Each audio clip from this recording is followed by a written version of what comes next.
সাথে একটা নাম ওতপ্রোতভাবে জড়িত, সেটা হচ্ছে বেগম খালেদা জিয়া। গত তিনবারের প্রধানমন্ত্রী। এই দেশকে উনি অকাতরে শুধু দিয়েছেন এবং উনি এই ইসলামের জন্য দীর্ঘদিন উনি খ্যাতমত করেছেন বিভিন্ন দিক থেকে। আমরা জানি যে আমাদের যে সাংবিধানিকভাবে বিসমিল্লাহির রহমানির রহিম সহ আরো বিভিন্ন ক্ষেত্রে ওনার ব্যাপক অবদান আছে। আলেম ওলামাদের সাথে উনি চলতেন, চলাফেরা করতেন, একসাথেই থাকতেন। উনি চেয়েছিলেন আধিপত্যবাদ বিরোধী শক্তিকে এই দেশে প্রতিষ্ঠিত দেওয়া যাবে না, প্রতিষ্ঠা করা যাবে না। এই চিন্তা চেতনায় উনি সবসময় ওনার দেশকে প্রাধান্য দিয়েছেন।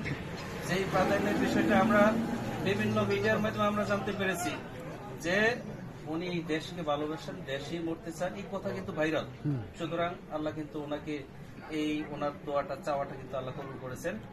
আর পাশাপাশি আমরা যারা আছি, শুধু উনি একটা দলের নয়, বরং আপামর বাংলাদেশের প্রত্যেকটা জনসাধারণেরই কি উনি একজন অভিভাবক। সুতরাং ওনার মৃত্যুতে আমরাও দোয়া করেছি সবসময় ওনার সুস্থতার জন্য। আমরা এইভাবে মিডিয়াতে হোক কিংবা পার্সোনালি হোক যে যে সম্ভব ওইভাবেই আমরা কি করেছি ওনার জন্য আমরা দোয়া চেয়েছি, আমরা দোয়া করেছি। এখন আমরা যেমন আজকেও জুমার নামাজে পড়ে দোয়া করেছি, তো এইভাবে দোয়া করি আল্লাহ যেন ওনাকে বেহেশতে নসিব করে। পাশাপাশি ওনার যে পরিবার পরিজন যারা রয়েছে তারা যেন এই ধৈর্য ধারণ করতে পারে।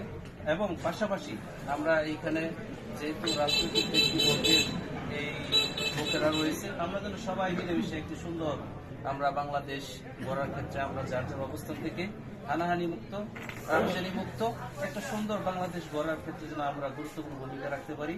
আল্লাহ আমাদের সবাইকে সেই তৌফিক দান করুন। আবারও বেগম খালেদা জিয়ার জন্য আবার মহান রব্বুল আলামিনের কাছে ওনার জান্নাত কামনা করে আমি আমার সংক্ষিপ্ত কথা শেষ করছি। আসসালামু আলাইকুম।